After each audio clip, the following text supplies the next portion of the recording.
مولانا فضل الرحمان صاحب ہم سب کے لیے قابل عزت ہیں، احترام ہے۔ پی ڈی ایم میں میں نے جتنا کلوزلی مولانا صاحب کے ساتھ کام کیا ہے، جن مولانا صاحب کو میں جانتی ہوں، جن مولانا صاحب کی آئیڈیالوجی کو میں جانتی ہوں، ان کی پوری پولیٹیکل سٹرگل جو ہے اس سے اگر میں واقف ہوں تو یہ اتحاد مجھے ہوتا ہوا نظر نہیں آ رہا۔ اور مولانا صاحب کا جو اعتراض ہے، ظاہر ہے وہ بھی ان کی جماعت اس وقت الیکشن کمیشن میں گئی ہوئی ہے اور اپنے اعتراض پولیٹیکل پارٹیز کی طرح جمع کرا رہے ہیں، اور جو بھی الیکشن کمیشن فیصلہ دے گا وہ ہم سب کو قبول ہوگا۔ لیکن جو آپ نے اتحاد والی بات کی، میں نہیں سمجھتی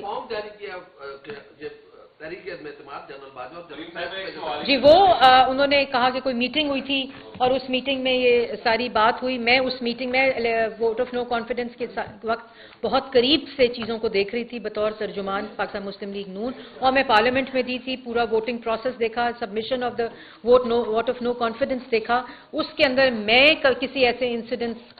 کی پریوی نہیں ہوں کہ ایسا کچھ ہوا ہو یا ایسی کوئی میٹنگ ہوئی ہو۔ ایک لیگل طریقے سے، آئینی طریقے سے پارلیمنٹ کے اندر جب ان کی اپنی جماعت کے لوگ ان کو چھوڑ کر ووٹ آف نو کانفیڈنس دے رہے تھے اور ان کو ووٹ آؤٹ کر رہے تھے، کیونکہ 4.5 سال کی جو نااہلی نالائکی ملک کے اندر چھوڑ کر گئے تھے، اور ان لوگوں کا حلقوں میں جانا، ان کے اپنے کینڈیڈیٹس کا حلقوں میں جانا مشکل ہو گیا تھا جب انہوں نے سائفر لہرایا اور ایک جھوٹا بیانیہ بنایا، تو یہ ایک آئینی طریقہ کار کے ذریعے ووٹ آف نو کانفیڈنس ہوا تھا، جس میں تمام پولیٹیکل پارٹیز نے اپنا رول پلے کیا، اور اس کے بعد جو ان کی اپنی جماعت کے ممبرز تھے انہوں نے ووٹ آف نو کانفیڈنس میں حصہ لے کے ان کو ووٹ آؤٹ کیا۔